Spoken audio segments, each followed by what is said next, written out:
Okay. Good morning, everyone. It's 10:45. We're going to go ahead and get started. We are here for the top proposer presentation, the M Network. We're going to ask that everybody use their microphone as Diana had instructed. This is exempt, so therefore it is being recorded. We're going to do introductions really quickly, and then we have a 90-minute presentation. I'm going to start. I'm Lorraine Hayes. I'm Senior Contract Manager and Purchasing Agent. I'm the facilitator for this process. Diana? Sorry about that. Diana Caro, Senior Manager of Budget and Business Services, but I'm not a member of the Evaluation Committee, just here to help facilitate. Good morning. My name is Linda Leedy. I'm the Chief Administrative Officer here at JWB, and I am the executive team sponsor for this particular RFP. Hi, my name is Sabrina Edgerton-Malloy. I am the Communication Specialist at JWB, and I am a member of the Review Committee. Hi, I'm Juanita Hall. I'm from the Early Learning Coalition of Pinellas County. I am their Communications and Marketing Manager, and I am part of the Selection Committee. Good morning. April Pucciolo. I'm our Senior Manager for Communications here at Juvenile Welfare Board, and I am a member of the Review team. Good morning. My name is Dr. Gail Ingram. I'm the Senior Manager for the Early Learning Initiatives here at JWB, and I am a part of the Review team. Good morning, Cheryl Miller. I am a Senior Program Consultant with JWB for our School Readiness Portfolio, and I'm a member of the Review team. Okay, we're going to go ahead. I'm going to guess that you all are going to introduce yourselves during yours. Go ahead and get started. All right, I'm going to leave us plugged in. Hi, everybody. How's everybody doing? Good. First of all, we wanted to thank you guys for this opportunity. That's first and foremost for being in front of you today. As the M Network, we are a full-service branding and advertising agency, and our company was built on one focus and one goal, which was to do good. And then it surrounded itself with organizations who are also doing good in their communities. So before we get further along in our project, I would like to introduce you to our team. So I'm going to start with our CFO, Dawn Moreira. Good morning, everyone. As Lauren just said, I am the CFO of the M Network. I have been with the M Network since 2006, so going on my 16th year working with Tom and the M Network. I come from a corporate background, so moving to a small business for me was a breath of fresh air, and I have enjoyed every step of the way. Now I am going to introduce you to our creative director, Jason Ashburn. Hello, I'm Jason Absher, and as she said, I'm the creative director for the M Network. I'm also sort of the unofficial brand police. I started at the M Network 6 years ago as a freelancer, and I'm still there today helping them save the world. And I called him Jason Ashburn, which I'm going to publicly apologize for that on the record. So my name is Lauren Regal. I would be your liaison or your direct contact with the M Network. I have a communications background, as I heard many of you do as well. I was with NBC for many years. Then I went into Major League Baseball, and I've also written for magazines, so that is my background. I'm also a control freak, so I love keeping on schedule, which I hear is a good thing around here. Now I'd like to introduce you to our M Network CEO and founder, Mr. Tom Moslum. Good morning. It's great to be here. It really is. Thank you so much for having us. My name is Tom Moslum. I started the M Network in 2003, and that was after a 20-year career in television. Before I get into a little bit of my history and the history of the company, I think it's important to introduce you to the people who aren't in the room. They're really critical to this campaign as well. Part of the way my company is built is really flat. We're small, we're nimble, we don't have a big hierarchy. And the reason why is so that it makes it easier to work with companies like yours and organizations like yours that do have hierarchy. So we're super nimble. There's only 12 of us in the company. We're very small. A lot of times when people see our client roster and our the work that we've done and the awards we've won, they think we're a really big company. We're not. We're super small. And we're super small intentionally because of the people that I'm going to introduce you to who aren't in the room now, because they're all going to touch your project. Because we're very small, we're tight-knit, we're a family company, which means everybody works on everybody else's projects, whether or not they're assigned to it or not. So while you've met Lauren, Lauren is humble. She didn't tell you that she was a showrunner for NBC. She worked with Diaz Balart, as well as many news. So she knows deadlines, and she knows budgets, and she knows how to keep a ship running. Her backup is Grace Ramos. Grace was one of my managers when I worked for NBC in the early 2000s and late 90s. Grace, like Lauren, is ruthlessly organized. She is as fastidious as they come. She's also the lead AE for the Children's Services Council of Broward County. And Lauren backs that up. So they will be interchangeable on this project as we move forward. The other person that I'd like to talk about is a guy named Gary Swing. Gary goes back to my ABC days, which is the mid-90s. I don't even want to do that math. That's like, Gary is our lead animation specialist. He's our go-to web guy. Anything that moves or is digital. He's also by far one of the best problem solvers I've ever been around in my career. Now, right now, you should be getting the idea that the people who work for the M Network work for a long time with us. The last person I want to introduce you to is a woman named Sydney Vigil. Sydney is a producer, a film and video editor, a writer, and a content creator. Sydney is a rock star. You guys are going to love Sydney. Sydney started off as an intern at the M Network, and she wouldn't leave. When her internship was over, I said, okay, well, it was great seeing you, Sydney. You did awesome. And she said, okay. And then that Monday, she came in. And she stayed the whole week. And I said, okay, Sydney, oh, no, but I have things I have to get done, Tom. Okay. And then she just stayed. And then I finally hired her because, well, she's somebody worthy of being hired. You can advance the slides. I want to tell you a little bit about how I started the company. As you know, I spent 20 years in television. My first job in television, full-time job at 16 years old. I thought I would walk into a TV station and get a job, and getting coffee or mopping floors or doing whatever. But the news director heard my voice and walked me down to the studio and had me read, and he hired me as his education reporter because he thought it would be cool to have somebody in the education system working as an education reporter. That was great when I was 16, but when I was 18, I was flushed into general assignment reporting, which is every car crash and murder and house fire. And by the time I was 20, I was in El Salvador. That's a lot of growing up quick, but those experiences seared into my soul the fragility of the human condition. Unfortunately, I was really good at my job in television, so I got promoted a lot. I love telling stories, but by the time I ended my career, I was the youngest vice president for NBC. I had stations in Miami, Dallas, Raleigh-Durham, and Birmingham, and then I was on the acquisition team for Telemundo, and then they said, hey, you did such a good job with that. We're going to give you Telemundo, Miami, Dallas, and Puerto Rico in addition to all those.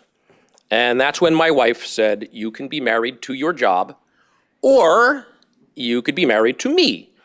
I made the right choice. There's no doubt about that. And we celebrated our 28th year together this year. So when I left television, the idea was to start a company, surround myself with really awesome people, but use our talents for good. Everybody wants to be a superhero when they're a child. Very few people get to do it. I decided that I'm going to start a company that helps save the world. And so I started off a branding advertising agency. It's what I knew. I was a branding guy, creative director at NBC. I started surrounding myself with really good people. And we started giving people really great ideas that they would hand to other agencies who would execute poorly. So I brought in all the creatives. Then I brought in media buyers. Then I brought in web development. Then I brought in public relations. And now we are a full-service advertising agency that doesn't just give you great ideas. We could actually execute them too. Or we could give you great ideas and ensure that you could execute them to perfection. Because a great idea that's executed in a mediocre fashion is a mediocre idea. A simple idea executed to perfection is a great idea. And we're going to show you a little bit of that in a little bit. I'm going to let Lauren get back and talk about what we're going to do for you, but that's a little bit about us. Oh, wait, Tom, let me get to the mic. I think you may have forgotten something. Everybody's looking at this logo and they're wondering, like, what's going on? Could you share with us a little bit about the logo? Yeah. I think there's something That's missing. I did forget that, sorry. Thank you for getting me back on track. Everybody asks where the other leg on the logo is. When I built the company and developed that logo, logos are supposed to be really, really recognizable, instantaneously recognizable to the people who know your organization so that they bring back all the positive emotions of your organization in a split second. Think Starbucks. You know that green muse. Our clients know this logo. It's really simple. It's really instantaneous. But the M without the leg isn't the logo. It's the shadow. If you look carefully, you'll see that that M is casting a full shadow. And the reason why is because logos also need to tell a story. Our logo tells our story. Nobody stands up by themselves. We are all supported by somebody. A lot of times you can't see what's supporting somebody. You can't see the mechanism that's holding them up. But sometimes, every once in a while, when their light shines really bright and the room turns white, you could peek into the shadows and you could get a glimpse, a little hint of what's holding them up. That shadow is what I want my company to be. That shadow is who we are for our clients. And we hope that you come along on that journey and allow us to be your shadow too. See, wasn't that worth it? That story was pretty good. So this is, you've learned a little bit about our history now, and now we're going to tell you a little bit about our approach. Lorraine, thank you very much. So our understanding when we read through the JWB RFP is that there's 3 pillars that you guys are aiming to go for. You have an ultimate goal, you have a main objective, and you have an approach to get there. So with the ultimate goal, it's to educate and build brain power while aiming to give kids the best platform to succeed in kindergarten. But I think it's more than that, right? I think it's the best opportunity to succeed in their educational careers as they move forward. I mean, we want these kids going to college. So the main objective is building that healthy interaction between the parent caregivers and those children. And the approach is the Early Childhood Education Campaign. And it's empowering the parent caregivers to understand that they really are the first teachers to these children. I mean, they're gonna mold these kids from 0 to 3 in ways that no one had expected. This course is a commitment, and we appreciate the commitment that you guys have had to the children of Pinellas County for over 70 years. I mean, if anybody knows a commitment to kids, I think it's everyone in this room. Children are little sponges. They repeat everything you say, they're constantly absorbing everything, and by promoting an action-oriented love, like a string of action-oriented love throughout the campaign, we believe that we'll be able to encourage parent caregivers to be active participants in these children's lives. So, our ultimate goal, there we go, is these little guys, 0 to 3 years old, and it's giving them the greatest opportunity to succeed. And how do you do that? Well, you do that by nurturing them. You do that by loving them, and you do that by teaching them. I'm not a parent, and I know that. So I think that if we work together and we put all of our amazing, talented brains together, which I heard from so many of you that they exist in this room, I believe we'll be able to help families thrive in this community and help the development of these children thrive. So our target audience, there we go. Anticipating that. Awesome. Well, the target audience, you guys explained to us that there's 2 target audiences, right? There's a primary target audience and there's a secondary target audience. The primary target audience is parent and caregivers of those children who are 0 to 3. And then there's the secondary audience, which is not the parent and caretakers directly, but it's all the folks that love those 0 to 3-year-olds, right? So we're talking grandparents, aunts and uncles, informal caregivers, and the diverse population of the community at hand. Diverse population of the community at hand. Yes, that's, yeah, I think Tom needs to come in here a minute. Hit the next slide. So, no, that's fine. So, the previous slide. So one of the challenges with any campaign like this is how narrow the audience is, right? Pinellas County, less than 5% of the total population is 5 years old and younger.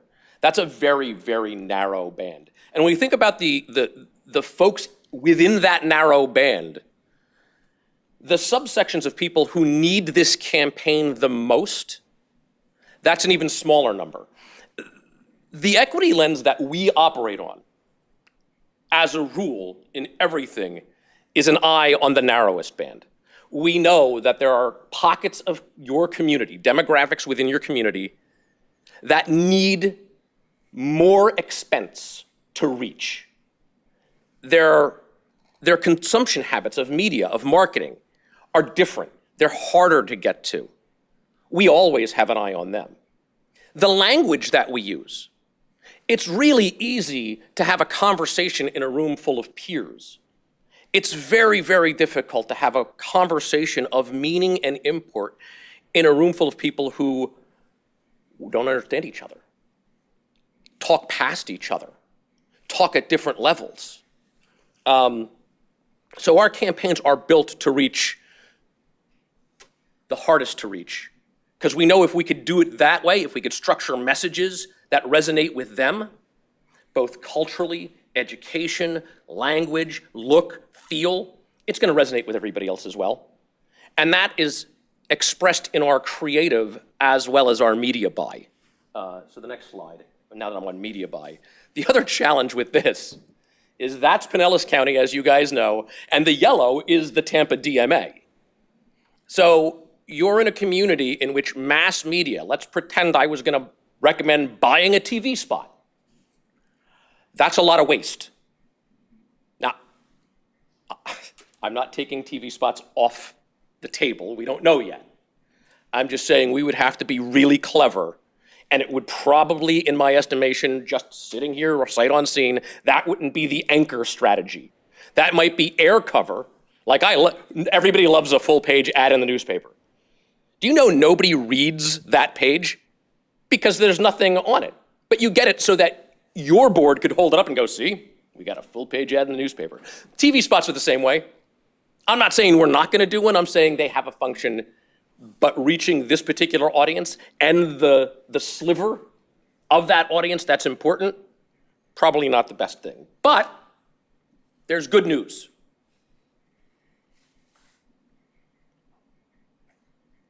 I think this is where we talk about leveraging current relationships. Well, no, I think it's so important. We talked about that and we expressed maybe TV ads or whatnot may not be the best choice, or maybe it's just how it's structured is the right choice part, right? But one of the things that we wanted to ask in the Q&A, which we're gonna come to later on that we wanna go back to, is we wanna be able to have a conversation with you all about who your partners are, right? So who your media partners are, what media relationships you have that already exists, and what your provider network looks like. So as we go to that, we'll think back to this moment and we'll go there, because that's so important. Those relationships will be able to fortify what action is taken. And I'm sure the logos on the screen are familiar to most of you. This is our partner group. We've, made that logo. Jason just redid this logo, helped Dave Lawrence create that entire movement. Gary did that logo. We've built most of these organizations. And so we know your challenges. Now, every organization is very, very different, but these guys are in the same sphere as you.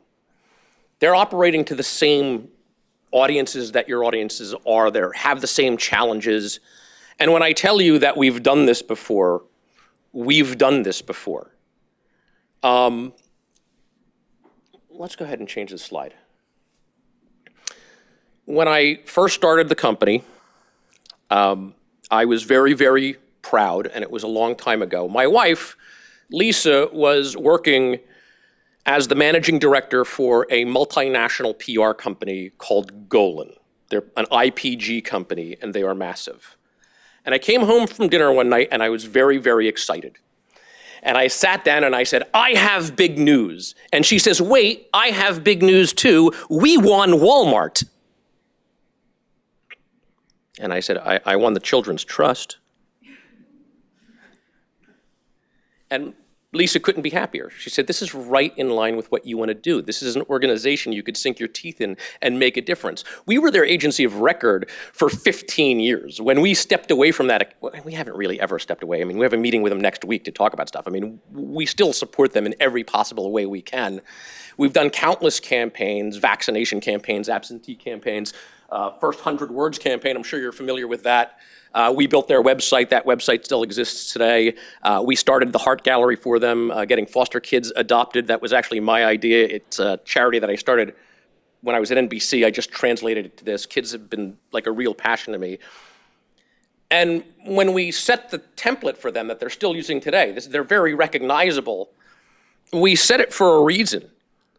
Do you guys know Dave Lawrence? Have you been in the same room with him?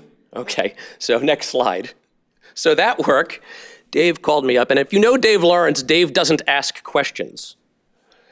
Dave just somehow tells you what you're gonna do, and you say yes. It's like an Obi-Wan Kenobi sort of thing. So he called me and he said, Tom, I was thinking you would help me launch my new children's movement of Florida, and I was thinking that you would design everything, and I was thinking that you would create the website, and I was thinking that you would make a bus wrap, and I was thinking that you would produce a 16-city tour throughout Florida, and I was thinking you would help me get this thing off the ground. And I said, yeah, of course. And he said, I was thinking you would do that, and with the promise that someday I'll pay you because I don't have any money right now. And I said, well, yeah, yeah. And so that's what we did. That campaign, because we love testing things, we did the test market in West Palm. It was actually called a different thing. We wanted to see if people would get on board with early education as a policy issue and force the issue. If you do go to the next slide, you'll see the test spot. This year, Florida will spend about $1.5 billion on corrections and prisons, which is a lot more than what will be spent on early education for children. If children are our future, shouldn't we invest more in them now? So we did a series of spots with data points. This is how much the state spends on juvenile justice. This is how much they spend on road work. This is how much they spend on everything else other than early education. And don't you know, that spot resonated so tremendously with people, and these data points, so it was this long-running data point campaign. Sound familiar? Sounds like what your RFP asked for. I will tell you how long ago that was. The little girl in that spot is now 15 years old. She's my daughter. Free talent is the best talent. And that ended up turning into the children's movement. We can go to the next slide. And 15 years ago seems like a long time. These photos were taken on Friday. Remember my rock star, Sydney?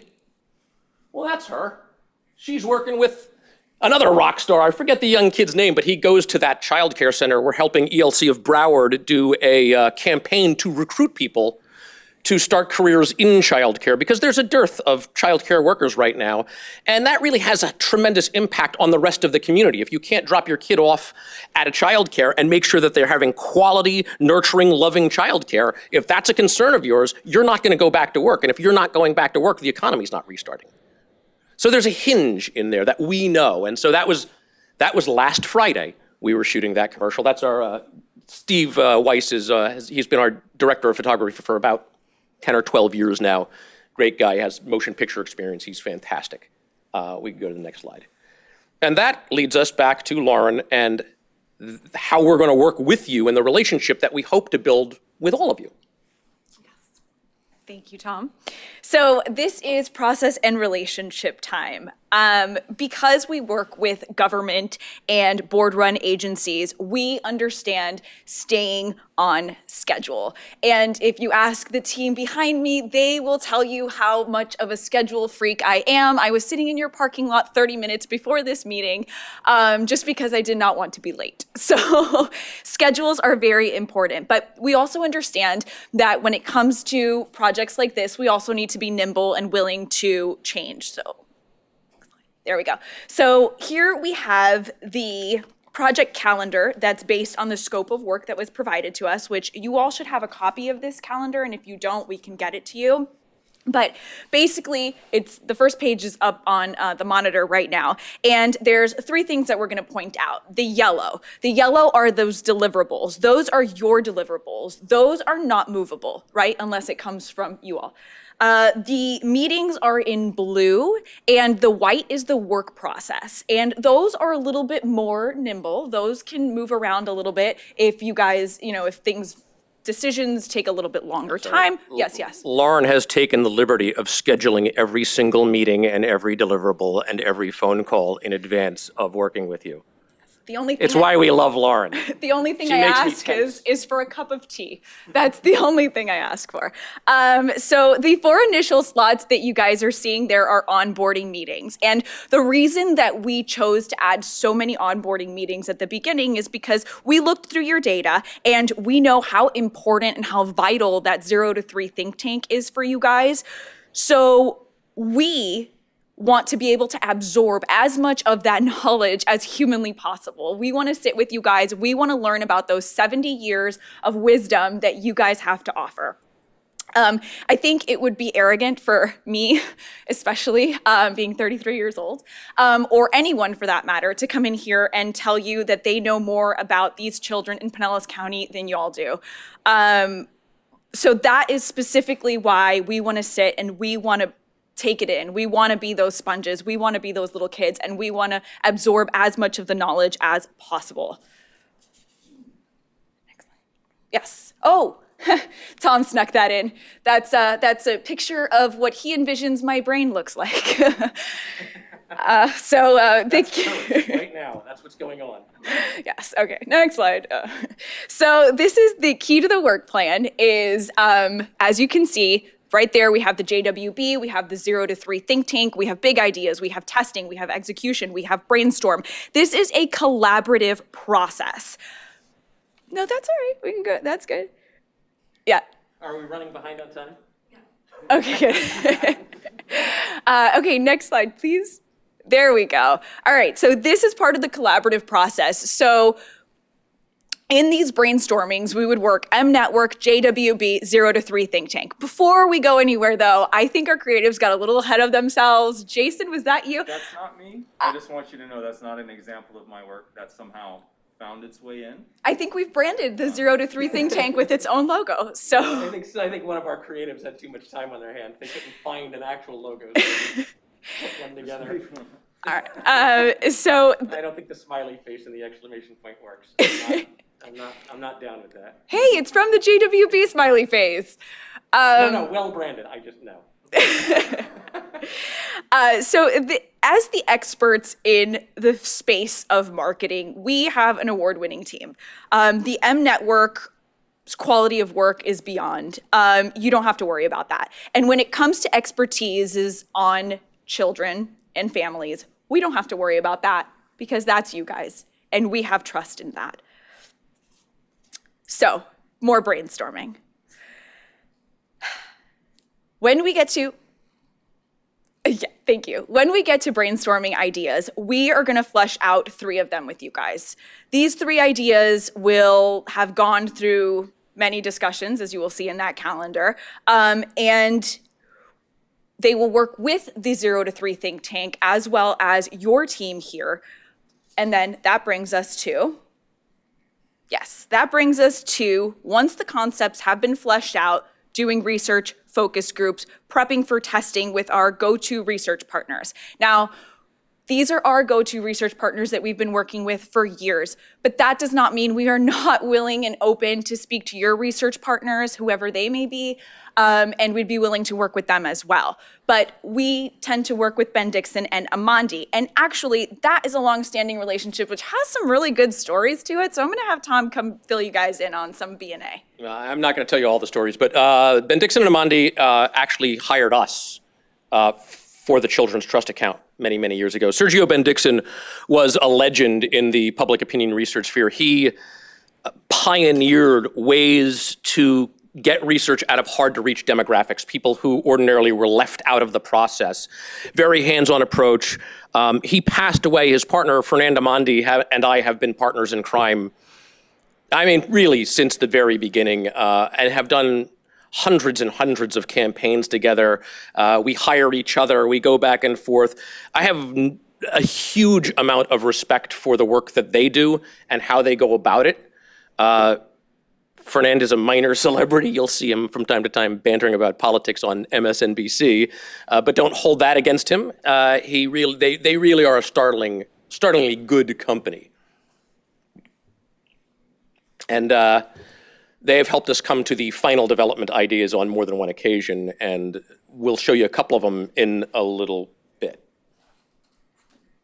Perfect. I'm glad you guys got the inside scoop on B&A. I'll tell you stories later. I don't know if we're willing to hear it. This is the Juvenile Welfare Board. So out of that research, we'll have our analysis and we will sit down and pick our final selection. As you can see, the final selection lit up a light bulb in yellow.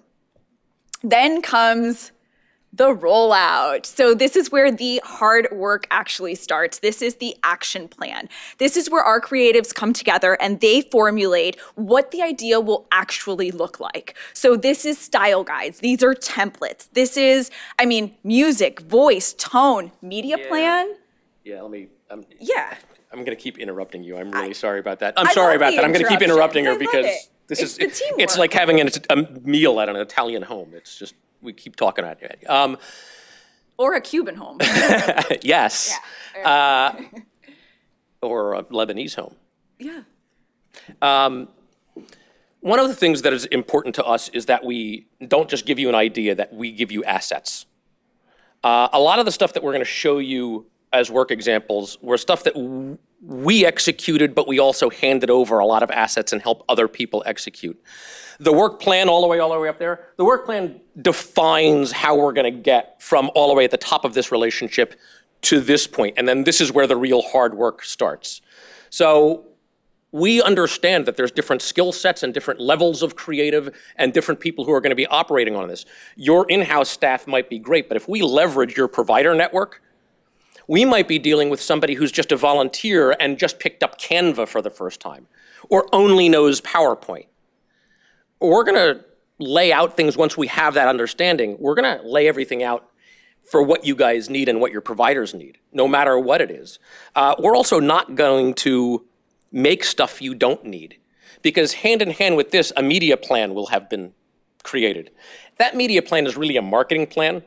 It may have media in it, but it may have other things like collateral material or ways to leverage your partners or events, or we don't know. We won't know until we get through the process, because the creative idea will drive all of that. And then we'll know what every single thing, what every asset you're going to need to create for this campaign immediately and moving on, and we're going to give those to you. And that's our goal. And anything that you guys need help with, like you come to us later, we love when our clients go, this campaign is fantastic. We want you to execute these 4 parts of it. We're like, yes, happy to do that. There you go, sorry. No, that's good, because those things that they have us create, then that leads us to the metrics conversation. Thank you, Lorraine. So these are these keywords that everybody hears about. You hear about it in the news, you hear about it on TV, you hear about it on social media, traffic, engagement, clicks, impression. There are a million ways to measure effectiveness. But at the M Network, we understand that these are all just words. And it's not just about web traffic, right? Because the real measure of a successful campaign is how it actually impacts your community and those children and seeing how they grow up. That is the goal. healthy, thriving children who have loving, confident parent caregivers, because those together, those are what build a stronger, better Pinellas County. Not impressions, not clicks. Loving, confident parent caregivers. So now, Tom, are you good? Yeah, I'm good. Are you All good? right. I mean, I'm good. I'd like to introduce the creative part of this so that you guys can get to know our creative director. I'm going to stand here because Jason and I will tag team throughout the whole of this, and I'm tired of standing up and sitting down. Jason. Thank you. I'd like to first start by explaining a little bit of my creative process so you can understand kind of how I work and what I'm really looking for. My creative process always begins with finding emotional content first. And that's because how a design makes you feel is a lot more impactful than just what it looks like. This reminds me of the focus group that we had done. We had a lot of medical campaign designs, and we were focus grouping that to doctors and to patients. It was with a little girl about 3 to 4 years old, and she was playing dress up like a princess. She had her tiara and her little wand, and she was great. She was cute. The only problem was... Because the doctors hated her. Right. That was the problem. They thought she was precocious, and they didn't like her sly smile, and she was too loud for them. And they wanted to see something, honestly, that was cool to them, futuristic and sleek, but it didn't really work. So at the end of the day, we asked everyone, regardless of your opinion of what you liked, which one stuck out the most and which one is more memorable, and unanimously everyone chose the princess. So ultimately, that was the one we ended up using. It was funny, in focus groups, so, behind the glass, Fernand is asking them, so I've shown you 10 different campaigns. Which one do you remember the most? Oh, the little girl. But you didn't like her. Yeah, but I remember, and they remembered her, not just her, they remembered the brand attributes as well. So they were able to peg the little girl to the brand attributes. We're not going to show, we should have showed them that campaign. It's a pharmaceutical campaign, you don't want to see it. But it was pretty cool. That's true. Well, there is one thing you can see, if you don't mind flipping to the next slide. You heard me joke that I am unofficial brand police. That is a title I take somewhat seriously. That's because what I do is I help codify your brand. I put everything in a style guide like you see here so that whether you're handing your work to a designer or to an affiliate or anyone that's going to be doing this, everything remains consistent, whether it's your logo, the brand colors, or the fonts themselves. I like this one. One thing I did want to point out, the Children's Trust is a branded house. And what that means is that even though we have these two other initiatives here that have their own look and feel, they still point back to the Children's Trust themselves. Versus the idea of a house of brands, which I always like to think of as Coca-Cola. They have Sprite, they have Mountain Dew. None of them say Coca-Cola on their own. Yeah, we are entering this assuming you guys are a branded house, that whatever we create has to look like JWB, and needs to be informed by your brand first that we will fit into. We also know that when we create these types of campaigns, they touch back, they reshape your branding as well. So we'll find out when we get to know each other whether we're right, whether it's a branded house or a house of brands. House of brands is everything looks like its own thing. I would imagine most organizations like you that deal with wide provider networks and a lot of initiatives want them all to look alike, feel alike, have the same tone, have the same tenor. We'll show you some stuff a little bit later. Yeah, if you could go to the next slide there. Recent work examples. Hit another one. Yeah, just one more. I like this one too. So You picked a good one. The Look Before You Lock campaign. Let's see, how should I start? Well, the idea for this originally came with how do you make people aware that there is something in their car they need to pay attention to? So I sat in my car and thought about it. And what I saw were warning labels all over my car when you flip down the visor. It's something you're accustomed to looking to in that environment. So the logo became kind of the lead. I mean, if you want to. Yeah, so the goal of the campaign, obviously, you guys know this campaign, right? You guys, I'm assuming, have something similar to it. It's a national campaign. It's to prevent people, it's to prevent death by heat strokes of kids in cars, which is a huge problem. We were brought in, we looked at the national campaign, and we didn't think that look worked for our audience. So we were tasked with that. Jason came up with this, and when I saw it and he showed it to me, I thought, I get it. And so we started just with the warning label, and we actually made one. So we made a little window cling. Goes on your window, points to the back seat, No matter on your driver's side. side, points to the back seat. When you close it's two-sided, so when you close the door, still points to the back seat. And we decided that it was great stickers. Now, I know what you're thinking right now, or have been thinking. I'm a little arrogant to put a cup there that says world's greatest dad. And I'm not saying I'm not, but a coffee mug is a great place for that reminder as well, because people are driving around with it. And so this is a campaign that started with collateral. Functional, real, simple, cheap collateral. And I knew that this thing was, I knew we hit gold with this. We would go out to events with our client, and they handed the stickers out.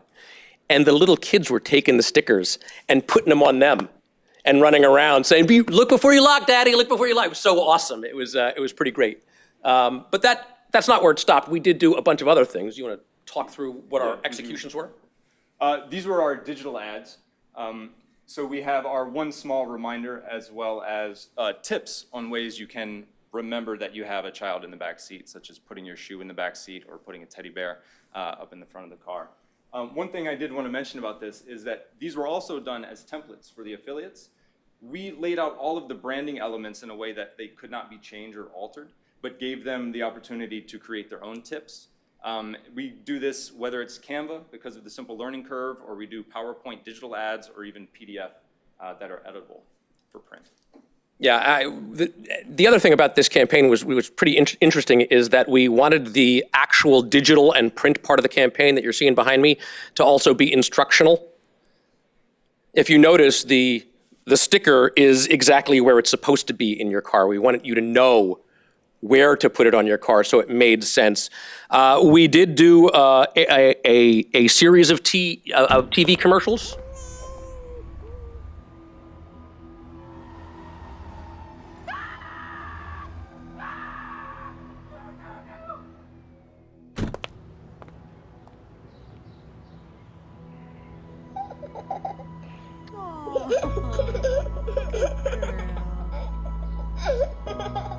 Log on to cscbroward.org to learn more and to request your Look Before You Lock window cling. There were a bunch of TV spots. They were all different. They all had a different... We paired them as bookends, so one would run in 15 seconds at the front of the break, the other at the back of the break. We did a targeted cable buy in areas that we knew had lots of children of car seat age. The print and digital campaign were geo-targeted to areas, those same areas. Here's another series. I'm waiting for those.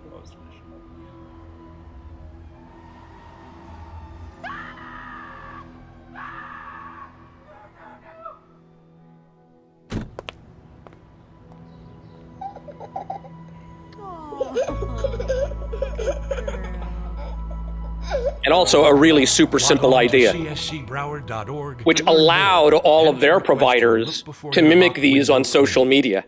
Yeah, go ahead and hit the next slide. So that's one of the social media posts. That's CSC's, ELC did it, all of the Broward County did it. So they all had their own things. There were dozens and dozens of tips and dozens of data points that we just poured over the market over the course of several months. This campaign had great results. If we could go to the next slide. After you were bombarded with our social media, you saw the TV, you saw the print, we partnered with all of the government agencies and all of the child care providers to put that poster in their windows. So even if you saw it all and then forgot, you'd walk to the front door and that poster hit you. Did you forget your kids? And then the back of that poster, sometimes held side by side, but on a glass door front and back, were all the tips. Here's how you could prevent that. So we really covered all of Broward County and a lot of workplaces as well. So again, a tactile, tangible campaign built off a little sticker. Next slide. Millions of impressions and more than 20,000 of these guys distributed. So a great success. The Homeless Trust. Well, why don't you? This is your favorite one? one? To the population. It's sort of, yeah. Would you click to the next? There we go. So, do you want to? Sure. We were, with the Homeless Trust, we had a couple of challenges that we had to go through. In November of this year, the Homeless Trust is an independent taxing district, similar to yours, only they operate on a food and beverage tax as opposed to a millage. Not every municipality pays into that. And Miami Beach had a ballot initiative coming up in November to include it. Now, the inclusion of the money we would make from that food and beverage tax on Miami Beach would allow the Homeless Trust to buy a facility specifically designed for seniors. Seniors are the fastest growing population of homeless on the streets. It's a huge need in the pandemic and pending evictions. It hurts my heart.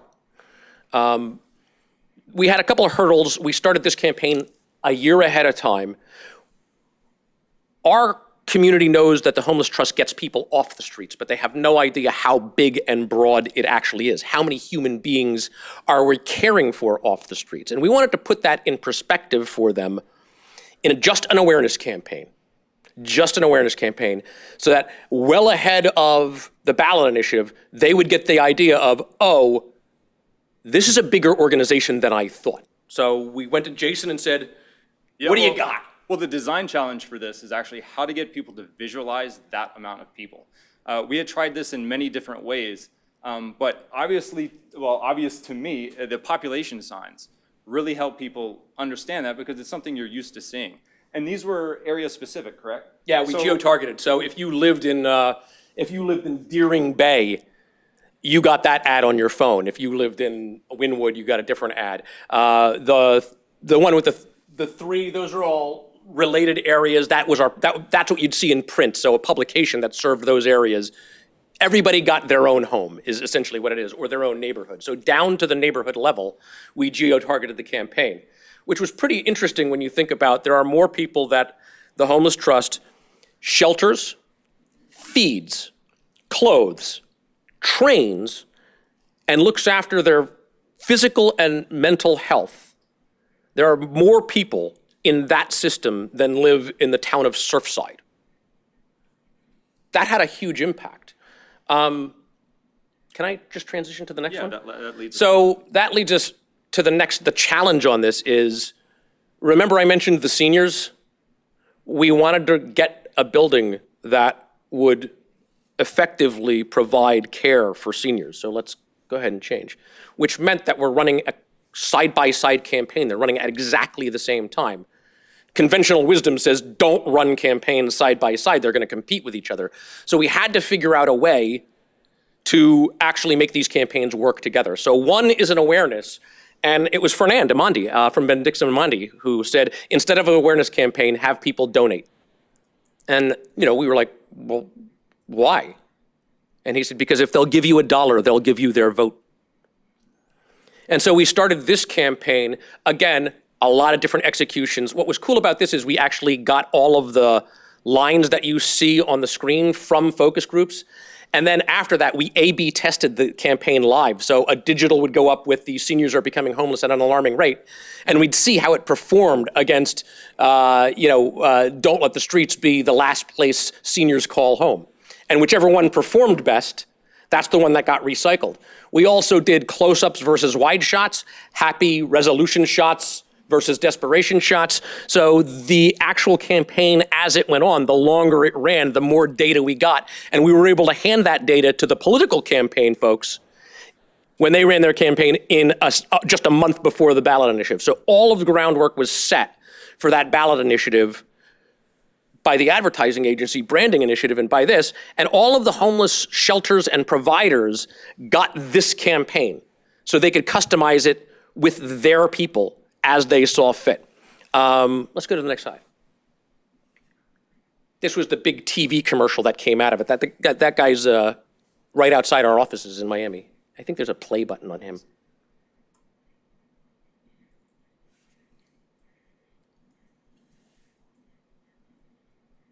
Or not. We'll go to the next slide. So commercial's awesome. If you want to see it, it's on our YouTube site. But you guys, I think, get the idea that we do a lot of stuff that interrelates and everything looks like each other. Raised $75,000, had 85% market penetration, and then the ballot measure passed with 70% voter support, which is exactly what Ben Dixon and Amandi Fernand predicted. He gave us all of this information that we looked at and analyzed, and he said, you can move this needle a little bit if you really do these things ahead of time. So that's how our opinion partner sort of shaped where we went with call to action as well as running these two campaigns. Next slide. Oh, this is you. So yeah, this is actually one of my favorite logos. I think it's pretty arrogant for any designer to walk into an organization and say, your logo's bad. We're going to redo your logo and hand you a new logo. Logo progression is done in small steps, and this logo is the culmination of 6 years of small steps. So I'm very proud of this one. Let's go to the impressive thing, which is this big billboard for Broward Read for the Record. I have incorporated, as you can see, the purple, if you guys can make it out. The purple is the CSC brand purple. One of the biggest challenges with this initiative is how to take the artwork from the books and bring them to life, whether it's video or print or digital. Yeah, Lauren doesn't like this campaign at all. Lauren doesn't like this because Lauren's children's book was not this year's. Lauren wrote a children's book. It's pretty awesome. I actually read it. It's a good book. But I do love the dragons, and I'm a big fan of The campaign, I'm sure you guys do something similar. It's targeted at grade level reading. We're trying to get kids at a very young age to love books and encourage parents and caregivers and influencers to read to them. This campaign starts in July, even though the read date is in October. They picked the book in July, so we ramp up. We've been doing this for a while, for multiple iterations, 5 or 6 years. So the goal of the campaign, of this particular campaign, is to recruit readers, people to read to children, and recruit participants. Those are our metrics. The pandemic sort of put a damper on this. This was live events all over the county, but because we are experts in video and film production, Sydney and I got together and we started talking about how does this become a virtual event. So we actually programmed Facebook that day with Facebook Live with readers all day long. Lauren got the author of Amy Wu, Kat Zhang, to do interviews for us like a book tour. Oh, I should probably mention, you remember that lady Lisa, my wife I mentioned, international PR guru? She works with us now. She heads up our PR side. That's how I got PR in-house, is because my wife runs that. So we are a family business. They did a great job supporting this initiative and were able to recruit lots and lots of people just from news hits and public relations. So here's some other executions. Yeah, this is one of the best options that we can have, where it not only has emotional content and impact and it's memorable, but it also looks good. It's also pretty. Yeah, print, digital, targeted digital, and this spot. Hopefully this one will run. Broward, look out! Incoming dragons! And that's a good thing, because these dragons are helpful. And this year, they'll be helping Broward children develop a lifelong love of reading. Broward Read for the Record is on Thursday, October 28th. And that's when all of Broward County will be reading Amy Wu and the Patchwork Dragon. If you want to volunteer to help us start a fire, you can volunteer to read for the record at handsonbroward.org. Brought to you by CSC Broward and these partners. This is the perfect example of Jason running amok and handing stuff to Gary to make move. I also like this spot because the other two series of examples that we showed you were pretty down. They're pretty heavy campaigns, and this one's sort of super happy. I wanted to show you guys that we're versatile. We have a lot of tones. We could be, we could run the emotional gamut in this. It doesn't all have to be heavy, or it doesn't all have to be happy. The kids that you hear came from the provider network. So we're using actual kids in the provider network. What's great about that is not only do the providers get very excited about it to help out with the campaign, their parents do too. And their parents start sending this thing around on social media. And so we're leveraging all of our assets throughout all of that to reach as wide a swath of the audience as humanly possible. Oh, and it worked. 1,000 volunteers, 40,000 participants. That was the most we've ever had thus far. Well, next slide. Get back. Oh, lessons learned.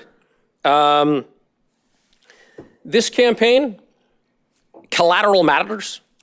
little functional collateral. Not every campaign has to be super expensive. Sometimes really simple ideas reach the widest audience. This is particularly true. This is particularly useful in communities where it's really hard to reach. One of the things that we didn't mention, this had a faith-based component to it. We were able to get the churches in some of our neighborhoods to give these out to the folks that go there and really get a lot of traction that way as well. We love that part of it. We love dealing with local organizations and faith-based organizations when it makes sense. I think from the Homeless Trust Initiative, we really learned that you could run campaigns parallel to each other. We think this campaign shouldn't take over and stop you from marketing your other initiatives. It should complement it.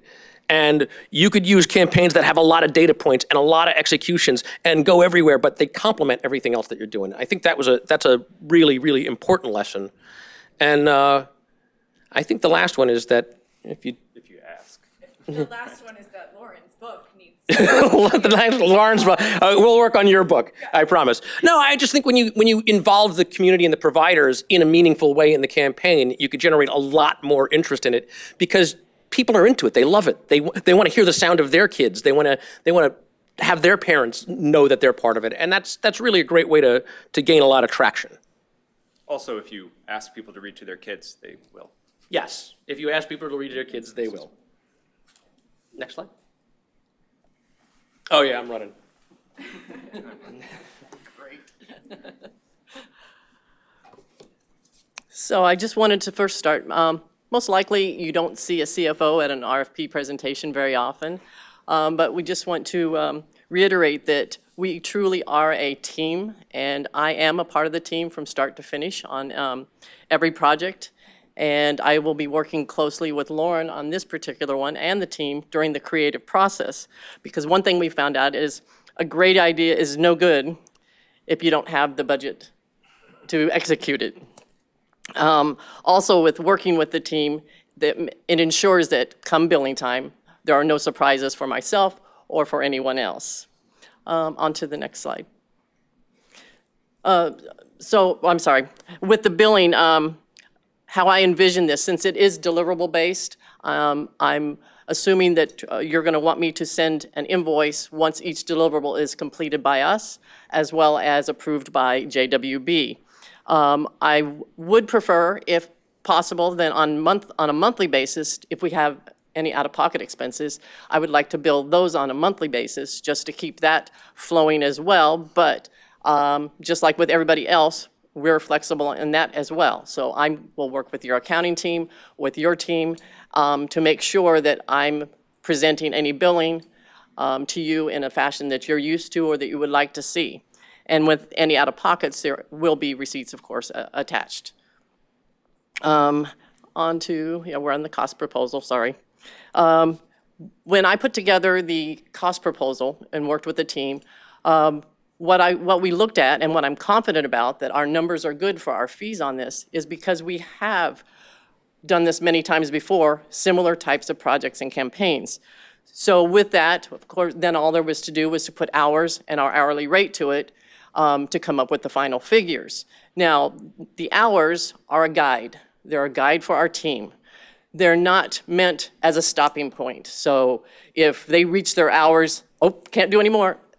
No, that's not the case. We finish everything we do, even if the hours are exceeded. It will be shown on your billing that maybe we did go over, but you're not going to be billed for it. We're going to stick with whatever we have proposed at the time of the estimate. And then the other thing that I will be providing is at the end of every month, a budget tracking sheet. And I'm sure your accounting staff will do something similar. But I like to keep on top of where we are with any of our projects. So I create a tracking sheet for each project that we do that outlines, of course, the original budget, broken down by deliverable or task, however is best to track it. And then each month I load in what I have billed for that month, which then, of course, gives you the balance of what was billed and then the balance of each deliverable. And now I think we're on to questions and answers. The first Yep. one is yours. I'm not going to. Yeah, he's not going your to, question. when it comes to money, he's not going to answer. That's me. So you had asked for, previously, when we were asked to come and present, you had a couple questions. So the additional details to travel, I went ahead and had it added as a slide, so that way you could actually see without me just spewing numbers. So if you go on to the next slide. Of course, coming from the Miami area, we're going to either, fly or drive. So I counted at the time when I put it together, I did some research as far as the airfares, hotel rooms, and car rental. I know that's a changing, an evolving thing that could change. So might have went a little on the high end, but just want you to know that even though these are the figures that we put in, we will not bill you this amount if I can find lower rates. And we're very aware that We'll bill them more if we can. right, we just want to make sure that we're going to give you the best possible fare when it comes to any travel cost. But we do think it's an integral part of our campaign that all of these meetings that we've scheduled are accurate. Yeah, Lauren's really fastidious about this. What she did is she went to your board meeting calendar and she actually created all of our travel around your board meetings, because we think it's really important to be in the room with your board at those meetings. We think the relationship is important. We think it's important to be seen and see you guys. But in those board meetings, we hear your other concerns too, and we learn a lot about your agency. We hear the public comments. We understand more about what we're doing and how it interacts with everything else. And that's really important to us. So we wanted to make this part of it easy. And listen, we all learned through the pandemic that a Zoom meeting is fantastic and we could all do that. But there's nothing like being in the same room and being able to read each other's expressions and talk about things that don't have anything to do with the meeting and not, having the virtual background. Well, it's one thing I've learned with working with the Network, that we're very proud of being a relational firm. We like that interaction with our clients. We consider them part of the family once we start working with. It's because we came from industries that weren't relational. So Maybe that's now it. we covet relationships. But the other point with this that I want to make clear that, as you'll see there, that regardless of what the travel cost is, the M Network will be absorbing half the cost. If it's the amount that's shown there, we're taking on half of it. We will only bill you for half. If it comes out to $7,500, we're going to only bill you half of the $7,500. The next question's mine. You got it. All right. Next slide. So I might need clarity on this question. I think I know what you're asking. I could tell you what we meant. So provide more information on strategic counsel, option referred, and value-added service. And could these services be used strictly for the JWB Early Childhood Public Awareness Campaign? And then how would you envision these services being billed if they were included in the contract but not utilized or only partially utilized? I'm going to try to answer the question. If I don't, please ask for more clarity. I said at the top, and we've sort of impressed upon you, that we're a full-service agency. We have a lot of capabilities, and they're in-house capabilities. We don't go out of house very often. When we do, we have partners that have been with us forever. But among our in-house capabilities, public relations, branding, guidance, crisis management, design, web building, you name it, we know that this campaign is going to touch a lot of things that you guys already do, and we want to make sure that it touches it well. So we want to avail ourselves to you for all of those other campaigns as well. That 5 hours a month is 5 hours a month. Well, it's not really 5 hours a month, is it? No. It's 5 hours. It's not like a. Pool of money. Yes, it's not like your cell phone plan where at the end of the month you just lose those hours. We have a rollover plan. We want to make sure that you're taken care of and that we're delivering something that is meaningful and that doesn't sit on an island of itself. And we want to make sure. The other thing that I hope we've impressed upon you in our presentation is that, we're passionate about this subject matter. We're super passionate about early education. And that's a bonus. We have a lot of experience in the sphere. We've been dealing with early education and organizations like yours since our inception. And that's a bonus. The reason why we keep getting called isn't because we're passionate and isn't because we have a lot of experience. It's because what we do works. We have a long track record. We have a room full of awards, Addies and Tellies, Emmys, that testify of the quality of work that we do. And that doesn't matter at all. What we do have is clients, some of whom you have talked to and have given reference for us, that will tell you to a person that what we did worked. It transformed communities in Miami-Dade County, in Broward, in West Palm Beach.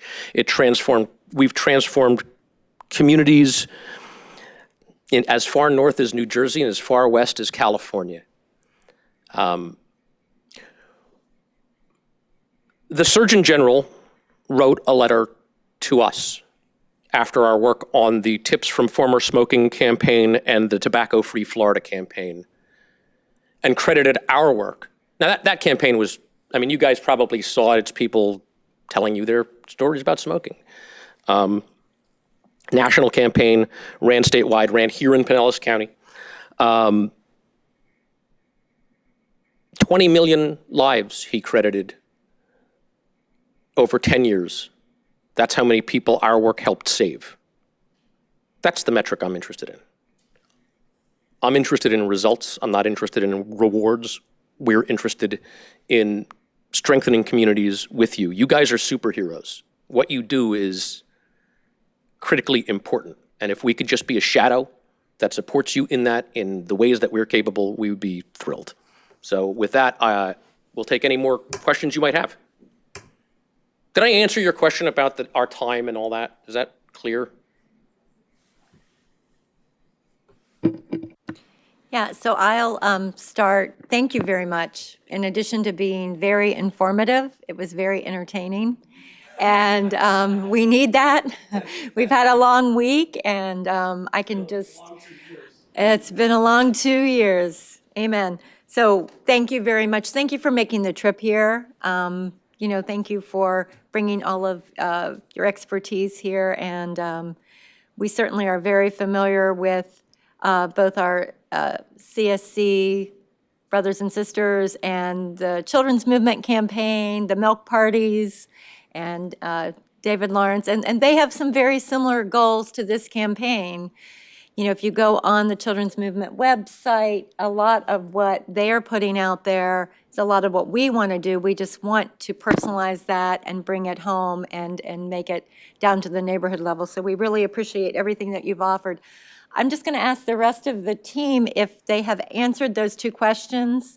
And then also, we want to hear questions from you, are anxious to answer those as well. But I think in terms of that pool of money to be able to do some other things, that there is some flexibility to use it for the campaign or for things that could touch the campaign that might be a little bit broader jump that we might not have thought of when we wrote the procurement. So that's my interpretation of that extra pool of money.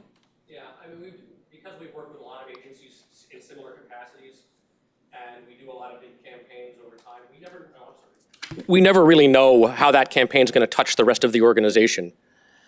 And we want to make sure that you're not just supported for this campaign, but you're supported for everything that you do, and that we can play a small part in that. We don't have clients for short amount of times. Like our clients in the space are clients forever.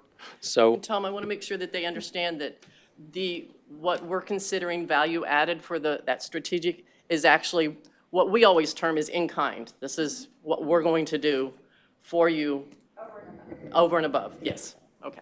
yeah, and that, I mean, we don't know what else we're going to do for you. We would hate to codify it. But I mean, if you've talked to our other clients in this sphere, you know that, in for a penny, in for a pound, we're sort of your partners. I have one question. This is Juanita Hall from the Early Learning Coalition of Pinellas County. I see that the timeline is great. Everything's on there, but have you ever had a stop hold? Like my thing is, I know you're a smaller company. Have you ever had any times when you're not able to finish change some of the deliverables that are on this timeline? Not from our point of view. So let me explain what that means. We hit our deadlines. We come from a TV background. We know what they are. We hit our deadlines. But we work with a lot of government organizations, and we also work with a lot of legal organizations. We work with medical and pharmaceutical companies. And one of the things that makes being small really good is being nimble. So over the last 2 years, we've had numerous projects where the client has called and said, we can't do that. That's great. We just save everything, put it over there, you call us when you're ready. We're fine. Governments and heavily regulated industries like the CDC have very hard deadlines, and we meet them. We don't inflict our deadlines on them. And because we understand, I mean, we get it. We want to be a partner to you. So does that answer your question? Yes. Okay. I have a question. Have you ever had any clients in the Tampa Bay area? We've had clients in Tampa Bay that have done work in Tampa Bay, like Tobacco-Free Florida. We've run a full campaign there. We've had a couple of legal clients here. Becker and Polikoff was our client for a long time. You know them as Becker here. So we understand the market. We've done media buys in this market. We've had a couple of different legal firms in the area and one construction firm. Out of the different channels that you mentioned using, I know that you mentioned like the TV spots, that might be something that we'd have to be a little more creative about. And then the collateral, in your opinion, what channel do you think is going to have like the strongest strengths for our campaign? I will be honest, I could give you my opinion, but the data that we collect is going to bear that out. So just take this as my opinion, just on the outside looking in and from working on similar campaigns. Anything that we could develop that actually ends in a face-to-face, in a grassroots effort, is going to have a significant impact in the hardest to reach communities who need this message the most. The other thing is anything that we can create that is flexible culturally. I'm going to tread delicately on this subject matter. I hope you don't mind. In our experience doing this, we're walking into people's houses and we're telling them that we're going to show you how to parent your child. Oftentimes, we are counter-messaging their mother, their grandfather. If we do that wrong, not only are we not helping those communities, we are hurting them. We can't do that. We are going to be sensitive at every turn, and we're going to start there. We're not going to start with what's clever and cool for us. We're going to start with the hardest to reach communities. We're going to go and walk the streets if we have to and talk to community leaders about those specific areas. Your provider network is probably rather strong in these areas, and they are probably connected to other community leaders who we're going to want to talk to, and we're going to have that feeling. So I guess that would be my big caution on this, is the things that work the best from a creative point are the things that touch individuals the strongest with the strongest emotions without alienating anybody.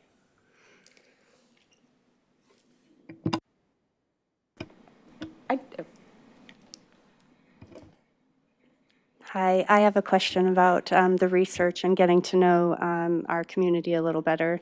If you could kind of expand on what you just ended with, getting to know people. How do you envision doing that? Because you guys are based in Miami, and would that possibly incur more costs to come up here? Do you see it phone calls, virtually? How do you see that happening? Phone call to Zoom, and I think you noticed that we put a lot of travel in there, and we're not afraid of putting more in there on our dime if it means it's going to be a great a better campaign and a more in-tune campaign. We work with Martin County, we work with Duval County. We're not afraid of travel, and those campaigns have worked very well because and we love meeting new people. I mean, we just love being in the communities and talking to people and hearing their insights. And so that's something that, for us, the getting to know the community is the fun and easy part. We do a lot of research. Focus groups are certainly really informing when we get into the creative. Whatever research partner we use, whether it's somebody that you guys like or it's Ben Dixon and Amandi, we are immensely careful in having accurate, weighted representation in the room of people that we talk to, so that the people at the table giving us feedback are representative of who we're trying to reach most. You did say it would be a hard stop. I thought I was going to be an air horn. Wah! That's great. All right, that was cool. I back-timed it right to that gong. Did you notice? Put the period. TV people, we can't be stopped. Did that answer your question? Did I get? Okay, excellent. I do have a couple of questions, but I want to make sure the team, I'll go last. Go ahead. First of all, I do appreciate that you didn't fully answer what types of media buys and everything, because you don't know our campaign yet. You can't. I mean, until we do all the brainstorming and get to know. I also appreciate your focus on the hardest to reach. I think if there's going to be one big question or two big questions, Cheryl hit on it as well, is getting to know our community and making sure that we listen to our stakeholders, 0 to 3 think tank and beyond, those doing the work, those boots on the ground and the families. But speaking for our board as best I can from some recent presentations we've made to them, their concern is, are we going to reach the hardest to reach? You know, those that currently aren't involved with our home visiting programs, that should be, because those are volunteer programs, of course. How are we going to do both a universal reach and touch? You know, so some might need a soft touch or just a one touch. And then how are we going to do, you know, multiple touches for those that need that? And I did appreciate your success would be getting that outreach and grassroots involvement. And so I think we're right on. But if you could talk a little bit more about, you know, if we get that question when we present to our board, should you be the successful candidate? Sure. How should we answer that? How are you going to reach the hardest to reach? There's a couple of ways to do this. If you start with them in mind, with this particular audience in mind, you're baking in success. So you're starting with those hardest to reach. The second part is you have to go talk to them. I'll give you an example. We did at one of the northern counties in Florida. We were doing a community outreach to get people signed up for health care and get people into quality medical homes. And we weren't getting what we wanted from the community leaders. I didn't have a real picture, so we deployed our team to go on the ride-alongs with the Connect Care group. And we got to knock on doors and we got to meet people and shake hands and ask questions and form relationships. And we found right away that everything we were thinking about for the campaign was wrong. It was all written at too high of a level. It was all way too complicated. It was all stuff that wonks like me understood, but they didn't. And so we literally had our copywriters sit with them and talk about, this is what I'm trying to say, how do I say this? What would work with your neighbors? How does this work? And that type of input from the people who, we believe that what we do isn't marketing. What we do is your service. If people don't know, understand, and are educated about what you do, it's worthless. So we view what we do as on par and equal to any other service that you provide. And we intend to take as great a care in delivering this service as you do all of your other services. Maybe that's the answer. And then you could use our examples. Does that answer a question? I mean, it is data, but it really is, we have to meet people. Yes, thank you. Good. I have a question. Speaking of the hardest to reach and the hardest to reach, I'm thinking that we're in the middle of a pandemic right now. And being able to reach the hardest to reach, I'm just kind of curious as to maybe how you guys have any ideas of how to do that. When we think about the hardest to reach, I think about those folks that have limited access to everything, you know, a telephone, internet access, and those kind of things. So if you can just shed a little bit of light, like I said, in the middle of a pandemic, we're limited to, you know, how we're gonna reach these folks. Just kind of an idea of how you think that the hard to reach is gonna be reached. I can tell you how we have been doing it, and this is going to sound silly, and please don't. There are two really clear avenues for us to talk to people. Food. So if you guys deal with farm share and food distributions, we love going to those. We'll volunteer our time, we'll go out. It gives us an opportunity to work in your community, but it gives us an opportunity to talk to the hardest reach of hardest reach. It gives us an opportunity to be there with them. And your faith-based community. The churches are doing the hard work in the field during the pandemic. You know, back during the Black Plague, you know, the big mask person, those were masks for the clergy to wear. They would go in to the places where everybody else was running out. And I believe that the faith-based communities in every community we've worked in are the ones that are entrenched in trying to help the most and trying to figure out how to reach the hardest to reach during a pandemic. And the folks that we've been working with in that sphere are fearless. They're absolutely fearless. So being able to have conversations with some of those folks would be spectacular. I don't know how leveraged you are with them, what relationships you guys have with the faith-based community or faith leaders. They're tremendous. And I don't know your sheriff's department or your police guys, your fire departments. Those guys are out there, man. They're out there. And they're a government organization, and we should be able to talk to them. They know what's going on. People who are doing food distributions through Farm Share or others, those are also great people. And that's like a day's conversation. That's just getting out and having fun and working with them and having those conversations. So that's been our methodology. Nothing, God bless Zoom. It really has saved us but that's a Zoom conversation. How does that work? How does that work in a household that doesn't have a home internet connection?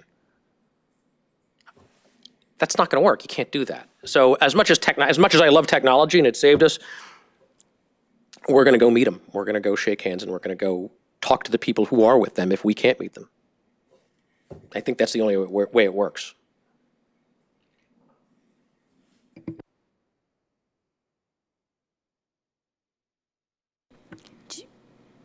Oh, you're going to go, Diana? Okay. I was just going to ask if they had any questions for us, but do you want to go ahead? And most of mine are going to be money related. Thank you. And it might be some for the team too. So I just wanted to make sure I understood about the value added service, because you mentioned in kind. So if the team was wanting to incorporate that into that optional service into the agreement, would we need to add that additional $15,000 to the agreement, or no? Okay, so you were just showing us the just showing us the value of that. That will be included in our statement of work, and it's at no cost to Correct. JDB. Correct. Okay, perfect. And I'm going to get in trouble. Wait a minute, let me put this mask back on. So oftentimes when we work with organizations like yours, as Dawn sort of hinted, we have a bucket of hours and that's how we get our estimate. And sometimes we just have ideas or there's things that we want to do that go more than those hours. We'll show that on our bill. You won't pay for that, but we'll show you it and we'll put a dollar value to it so that at the end of the contract, you'll see the total in kind or value added, as opposed to what we can actually measure and say with assurance right now. That is perfect. Thank you. I have two more questions.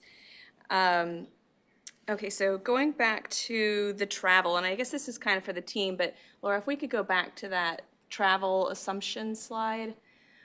So I know we have in the RFP, the requirement for them to be here for the board meeting, and then, heard a lot today about during that period where we have the market research, how it might be critical to have actual boots on the ground and be here during those times, and that we would only be responsible for 50%.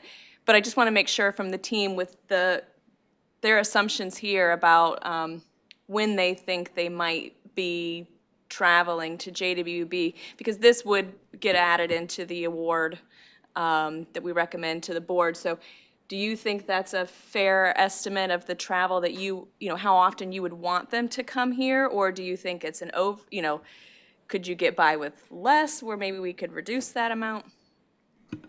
Diana, I can try to respond. I think, and my hope would be that in that first meeting where we sit down and flush out, finalize the work plan, finalize the work schedule, that we can tackle that. I think it's a little premature to tell. I can say right away that you might not, the successful proposer might not need to be here for every board meeting, because our board meetings, while they are in person, you see these seats, that's all we have coming to our meetings. So you could save a lot you can watch our board meetings by watching them virtually live streamed on our YouTube channel. Being here for the board meetings to present when it's that appropriate time to present, I think is important. Being here to do the boots on the ground, to meet some of the stakeholders and community leaders and families, I think is important. I think being here for some of the initial meetings to sit down and go over, we do kind of like a brain dump of everything we know to date and our expectations. And the other thing is, there's a lot of noise out there. There are a lot of campaigns going on. There's families have COVID fatigue. There's stress. I think, those first initial travel and meetings face-to-face would be important to gel those relationships, and then coming back for some of those key times, but not necessarily our board meetings, other than the big one in July when we're going to be presenting, the overall campaign. I'd much rather have y'all here to meet some of the think tank, to test out some of the items when we get closer to that. We're completely flexible on that. But if we want to come, can we? We don't even have to charge you for it, but we might want to just be here. Well, absolutely, Oh, absolutely. okay. But I just You're not did throwing want me out, right? No, not at all. All right. But I did want Just checking. I wanted to meet our expectations, because unless it's a certain topic, we typically don't have the room full, and you will get to meet our board, and it's good to have that FaceTime with the board, and we have. You really want the FaceTime with your community? Yeah. Well, and that's what I'm envisioning, important. that since we have estimated this, and if it's not necessary for the board meetings, maybe there will be other travel, like the face-to-face. So it's, well, again. Or if it is for a board meeting, it won't be just the board meeting. The Exactly. board meeting will be part of a larger agenda where we do other more important things. So it's basically, again, I'm using the term again, a pool of money, but that, we would not ever exceed that amount. So April, I'm hearing, I just want to make sure, of course, we would work out the details of when and if we need them to travel that much, after award, but the award that we would take to the board would include the full estimate of the travel. Yes, and as I think they clearly said, it might be less. Absolutely. And it might be more. If it's more, they'll show it up in the in-kind value-added kind of service, and if it's less, they will go half and half still with us. So I think if there's some way to note that it's not a 5725, it could be if total travel was 7,500, it would be half of that. So. 5725 is the max. And Diana's the numbers person, not me. Yep. So then my final related question is, let's see, what was it? Oh, you had mentioned earlier in the presentation about wanting us to consider being able to bill for out-of-pocket expenses on a monthly basis, which, I'm assuming travel would be one of those. But is travel the only, are there other out-of-pocket expenses that? I think the only other really out-of-pocket is our opinion, the research team. If we use our opinion team, if we use Ben Dixon and Amandi, that would be an expense. The way we do that, just so you guys know, is we just take their invoice and staple it to our invoice and send it to you so you can see it. Yeah, there's no markup on it. It's a true just out-of-pocket for us. Okay. We hate markups. Okay, so it would just be for the opinion research if we wanted to purchase that and travel? Okay. That's correct. That's what we know right now. Okay.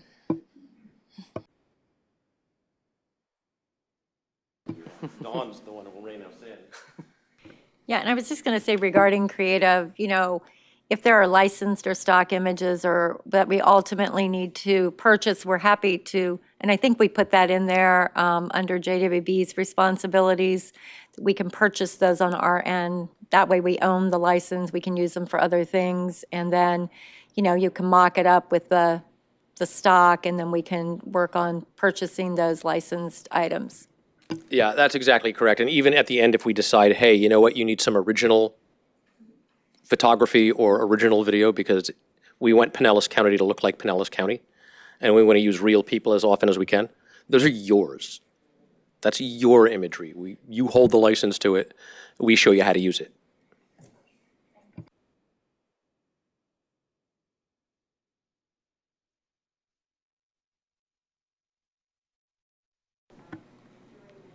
Okay, Laura, is it okay? I know somewhere during the presentation you said you had some questions for us. Is that questions now for us, or are those questions later? I have about 15 questions. No, I'm just teasing. I'm good. I imagine that if we start the process, I'll have plenty of time to ask all the questions that we need.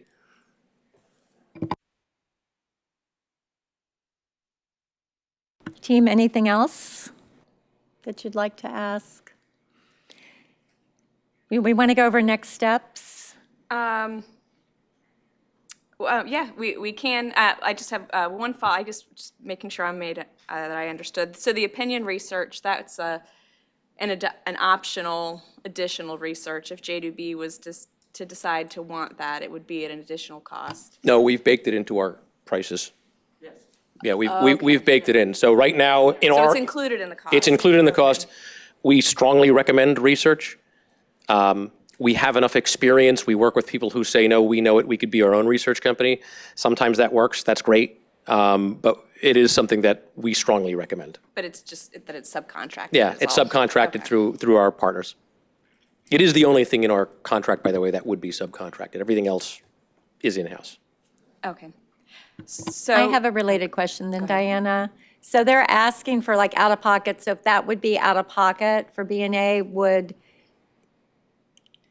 that be tied to the deliverable and the payment on that deliverable, or would they be able to, and I guess for M Network, would you be able to bill at the time of the deliverable for that piece? Because I think that's a separate deliverable in terms of research versus doing out of pocket as soon as that invoice comes in. I mean, I would prefer if we could bill it as it was incurred, but if it does need to be billed as part of the deliverable, I have no issue with that. We've worked with Ben Dixon and Amandi for so long that if we just go to them and say, hey, we'll pay you here, I think it'll be fine. Yeah. Okay, so next steps are we have another interview with another proposer here next, and then this afternoon the team will get back together to discuss the scores and the ranking and to come up with a recommended action for who they will take to the board to award. So at our next board meeting, which is Thursday, February 10th, that's when we'll be, the team will be bringing to them who they recommend for award out of our two top proposers. So I know we had we're intending either that same day or no later than the next day for sure, to put out our notice of intent to award on who the board decides. I don't know that it would be necessary or even asked for, but I'm just curious if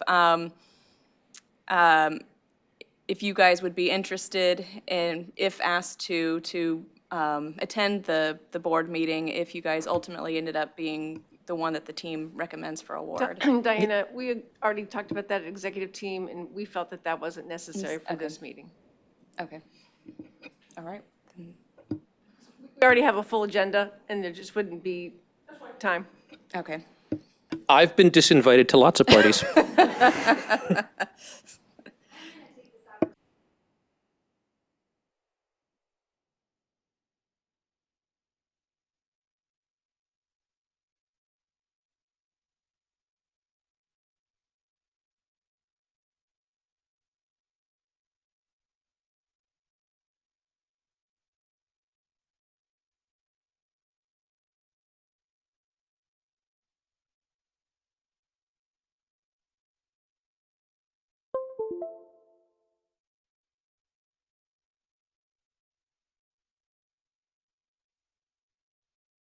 While she's doing that, I just want to take the opportunity again to say thank you, and regardless of the outcome, thank you for your service for children across the state and nationally, it sounds like, for individuals. So thank you.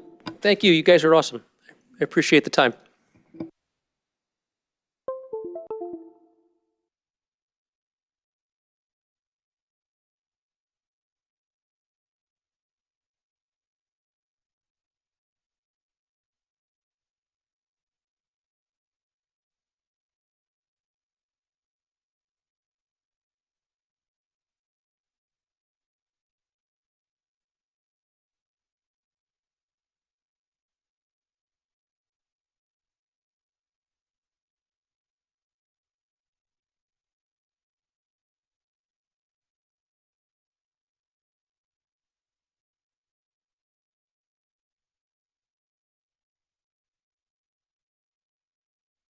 Thank you.